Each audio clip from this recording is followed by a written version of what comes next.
Bem, pessoal, a Covid acabou elevando muito os casos nessa pandemia, né, de infecção fúngica, nas UTIs, nos hospitais. Eu vou explicar um pouquinho para vocês o porquê e por que infecção fúngica é algo tão preocupante em hospital e muita gente hoje em dia está pegando, está tendo casos graves, tudo isso, né?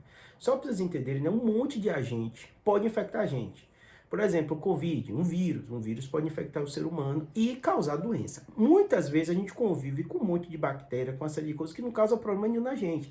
Na pele, às vezes a gente mede quando faz aquele swab, sabe que é tipo um cotonetezinho e bota para crescimento bacteriano, a gente se assusta, né? Quem não é da área vê tanta bactéria, tanta coisa fica na nossa pele, na nossa boca, na nossa garganta, no nosso nariz, tudo isso, né? Mas alguns agentes, eles são patógenos. Patógeno é o quê? Quando causa doença, né? No caso, né, como eu falei com vocês, tem bactérias, né, uma série de agentes que estão no nosso trato gastrointestinal. Por isso que às vezes a gente toma antibiótico para matar um agente que é patógeno e causa doença, e às vezes mata esse agente que é benéfico para a gente, está convivendo com a gente, às vezes a gente tem diarreia. Então você percebe que essa relação acontece, né?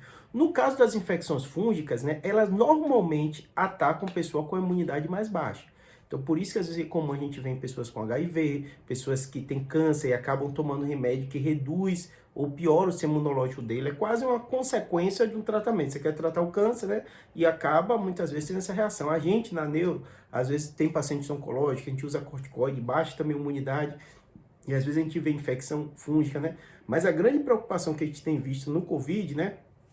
Tem ligado um alerta em toda a UTI, são infecções fúngicas graves em vias aéreas respiratórias. Óbvio, né? O Covid, muitos pacientes ficaram entubados, ficaram graves, né?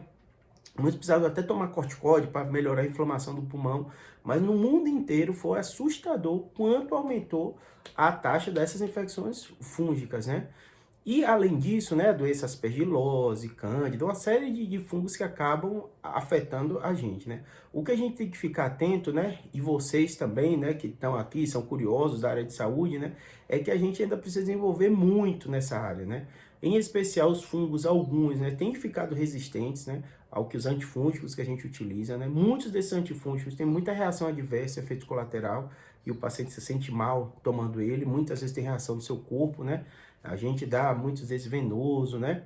O paciente que está mais grave, que está dentro da UTI, né? Então é mais um alerta disso que a gente deve ouvir falar cada vez mais vocês que tem um parente, tem alguma coisa, vai estar com infecção. Infecção causada por quê? Pode ser vírus, que a gente já sabe e ouviu falar muito Covid, pode ser bactérias, pode ser fungos também. Todos os agentes eumínticos, né? Das verminoses, uma série de coisas, tá bom? Mas você percebe que vários animaizinhos que convivem com a gente, né? Seres que convivem aqui com a gente, né? Eles acabam infectando o nosso sistema. E tem grau de complexidade. A gente fala animalzinho, bichinho, né? Mas assim, são graus de complexidade diversos. E não é porque o bicho é mais simples ou mais complexo, a doença é mais grave ou menos grave. Tanto que o vírus é o ser, né? Mais simples que se tem, né?